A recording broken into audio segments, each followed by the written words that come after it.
اعوذ باللہ من الشیطان الرجیم، بسم اللہ الرحمن الرحیم۔ شروع اللہ کے نام سے جو بہت بڑا مہربان نہایت رحم کرنے والا ہے۔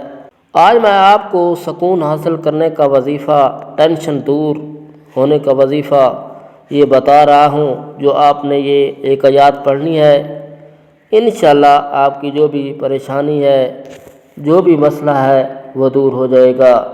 میرے بھائیوں، میرے بہنوں، دوستوں، یہ قرآن مجید کی ایک آیات ہے، اور جو بھی پریشانی ہو، جو بھی مصیبت ہو، وہ انشاءاللہ دور ہوگی اگر آپ نے یہ آیات پڑھی تو۔ یہ قرآن مجید کی آیات ہے اور آپ کو بہت ہی بے حد فائدہ ہوگا۔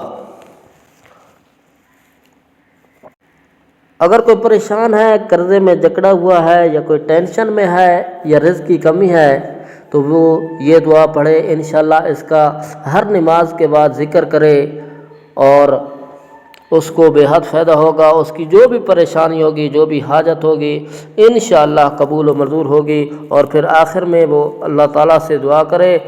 ہر نماز کے بعد اس کا ذکر کرتے رہنا ہے، جتنا بھی آپ کر سکیں اتنی ہی خیر اور برکت ہوگی۔ میرے بھائیوں، میرے دوستوں، وَأُفَوِّضُ أَمْرِي إِلَى اللَّهِ إِنَّ اللَّهَ بَصِيرٌ بِالْعِبَادِ۔